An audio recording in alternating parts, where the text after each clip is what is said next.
শবে বরাতের রোজা ও নামাজের নিয়ম কি? সবচেয়ে বহুল জিজ্ঞাসিত প্রশ্ন এখনকার। শবে বরাত আসছে, যেটাকে আসলে হাদিসের ভাষ্যে বলা হয়েছে মধ্য শাবানের রাত, শবে বরাত না, এটার হাদিসের ভাষ্যের নাম কি? মধ্য শাবানের রাত। এই মধ্য শাবানের রাত বা মধ্য শাবানের রজনী, এই রাতে যেটাকে আমরা শবে বরাত বলি, এই রাতের নামাজের নিয়ম কি? কয় রাকাত পড়তে হবে, কোন রাকাতে কোন সূরা কতবার পড়তে হবে, এটা বহুল জিজ্ঞাসিত একটা প্রশ্ন।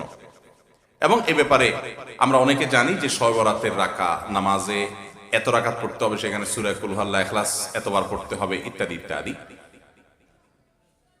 লাইলাতুল কদর ছাড়া অন্য যে সমস্ত রাতের ফজিলত আছে, এর মধ্যে 10টা রাতের কথা আল্লাহ তাআলা শপথ করেছেন, ওয়াল ফাজরি ওয়া লায়ালিন আশর। সে 10টা রাত হলো জিলহজের প্রথম দশক। খবরও নেই আমাদের দেশে মানুষের, যে রাতগুলোর শপথ আল্লাহ কোরআনে করেছেন, কত ফজিলতপূর্ণ, কিন্তু জিলহজের প্রথম দশকের রাতের কোন বিশেষ ফজিলতের কথা আমরা কয়জনে জানি? যাই হোক, মধ্য শাবান রজনীর কথা আমরা বেশি জানি শুধু না, সবচেয়ে বেশি আমরা এ রাতে ইবাদতের চেষ্টা করি। তো সবচেয়ে বেশি চেষ্টা তো হওয়া উচিত হলো লাইলাতুল কদরে। এর পাশাপাশি যদি কেউ মধ্য শাবানের রাতে আল্লাহ তাআলার ক্ষমা লাভের চেষ্টা করে, সেটা দর্শনীয় না, সেটা জায়েজ। এই রাতের এতটুকু ফজিলত অবশ্যই প্রমাণিত যে আল্লাহ রাব্বুল আলামিন এই রাতে হিংসুক ছাড়া, মুশরিক ছাড়া বাকি মানুষগুলোকে সাধারণ ক্ষমা ঘোষণা করেন। অতএব এই রাতের একেবারে কোনোই ফজিলত নেই, ব্যাপারটা সেরকম না। বিভিন্ন হাদিসের আলোকে এইটুকু অন্তত সাব্যস্ত হয় যে আল্লাহ তাআলা হিংসুক এবং আপনার মুশরিক ছাড়া, মানুষের পিছিয়ে লাগে শত্রুতা, এই মানুষটা বাকি মানুষ থেকে মাফ করে। তাহলে মধ্য শাবানের রাত বা যেটাকে শবে বরাত বলছি আমরা, এই রাতের মূল আমলই হলো, এটাকে কেন্দ্র করে মূল আমলই হলো নিজেকে শিরক এবং হিংসা থেকে পরিচ্ছন্ন করা, সাধারণ ক্ষমার উপযুক্ত করা। এটা হলো মূল আমল, বাস। এর বাইরে আপনি ক্ষমা লাভের জন্য যদি চেষ্টা করেন, সেটা কোনো দর্শনীয় বিষয় নয়। তবে এই রাতকে কেন্দ্র করে বিশেষ ফরম্যাটে নামাজ, রাত জেগে, তারপর বিশেষ ফরম্যাটে ইবাদত, এই সূরা এতবার, এই নামাজ এত রাকাত, এরকম কোনো কথা কোরআন হাদিসে বর্ণিত হয়নি। এগুলো আমরা মন গড়া বানিয়ে নিয়েছি।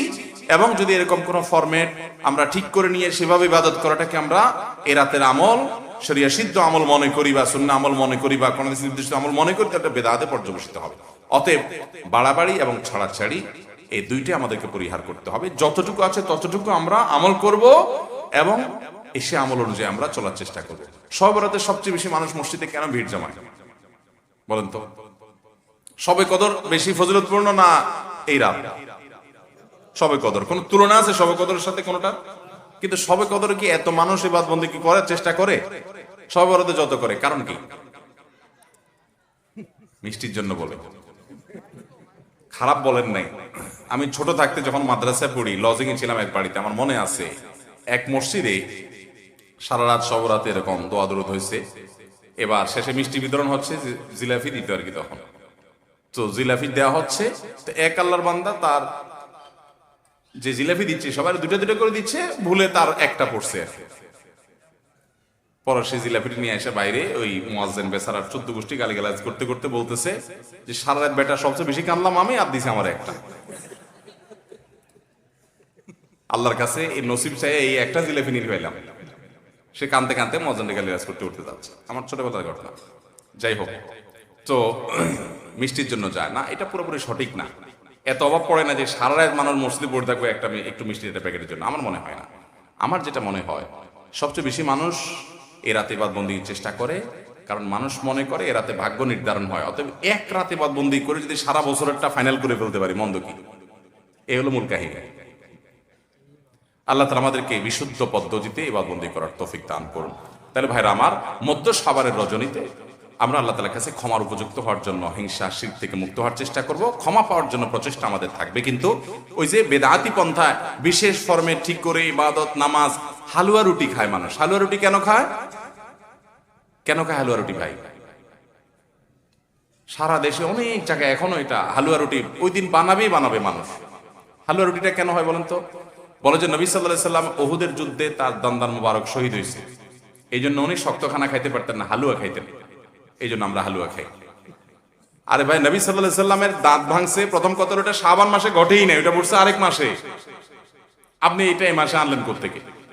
আচ্ছা, তারপরে যদি ধরে নেই এই মাসেই হয়েছে, তো ওনার দাঁত ভাঙছে কাদের আঘাতে? মুশরিকদের আঘাতে, তাই না? আল্লাহর দুশমনদের আঘাতে। তো কাফেরদের আঘাতে দাঁত ভাঙাতে উনি হালুয়া খাইছে বলতেছেন, যদি এটার কোনো ভিত্তি নেই, বোগাস কথা। তারপরে ধরে নিলাম, তো আপনি ভালো দাঁত নিয়ে হালুয়া খাচ্ছেন কোন শরমে? আপনার বাপের একটা শত্রু আছে, আপনাদের ফ্যামিলির একটা শত্রু আছে, সে আপনার বাপের ধরে আচ্ছা ধরে মেরে ঠ্যাং ভেঙে দিয়েছে। আপনার বাপ বেচারা ওই ভাঙা ঠ্যাং নিয়ে একটা লাঠি নিয়ে ভর করে করে খোলায় খোলায় উনি হাঁটেন, কারণ পা ভেঙে গেছে বেচারা। আপনি আপনার বাবার ওই যে শত্রু, যে আপনার বাপের পা ভাঙছে, ওই শত্রুর সাথে আপনার বিরাট দরম বরম দোস্তি, চা দোকানে আড্ডা ফাড্ডা মারেন, সব জায়গায় ঠিক আছে, কিন্তু বাড়িতে আইসা বাপের সামনে আপনি ভালো পাও নিয়া একটা লাঠি নিয়ে আপনি খোলায় খোলায় হাঁটেন। কেন? বাবার প্রতি সহমর্মিতা দেখা, যে আমার বাবার যেহেতু পা ভেঙে দিছে, এই জন্য বাবা খোঁড়া খোঁড়া হাঁটে, আমি এখন ভালো পাও নিয়া লাঠি নিয়ে খোঁড়ায় খোঁড়ায় হাঁটতেছি। কি বলেন? এই দৃশ্য যদি দেখে আপনার বাপে কি করবে? হাতের লাঠিটা দিয়ে বলবে, আমার পাও যা যাক, তোর আগে কয়টা বাড়ি দিবে এত, তুই আমার ব্যাঙ্গাইতে আসছস? আমার পা ভাঙছে যারা, তুই পারলে তাদেরকে বিচারের আওতায় আনবি, তাদের একটা বিহিত করবি, সেটা না করে তার লগে তলে তলে তোমার সম্পর্ক, তুমি আসছো আমার এখানে নাটক করে আমার সহমর্মিতা জাহির করতে। নবী সাল্লাল্লাহু আলাইহি সাল্লামকে যারা দাঁত ভাঙছে তাদের সাথে তো দোস্তির কোনো কমতি নেই, তাদের প্রতি তো আপনার সহমর্মিতার কোনো কমতি নেই, ওয়ালা বারা বলতে কিচ্ছুই নেই। কিন্তু আপনি হালুয়া খায়া ভালো দাঁত নিয়া আপনি নবী সাল্লাল্লাহু আলাইহি সাল্লামের প্রতি সহমর্মিতা প্রদর্শন করছেন, এর চেয়ে হাস্য করার কি হতে পারে? আল্লাহ আমাদেরকে সঠিকভাবে দিন পালন করার তৌফিক দান করুন। সবরাতে আসলে ওই যে আগে এক সময় আমরা দেখতাম পটকা ফুটতো, বাজি ফুটাইতো, যাক আলহামদুলিল্লাহ এগুলো পুলিশ প্রশাসনের নির্দেশনার কারণে থামছে।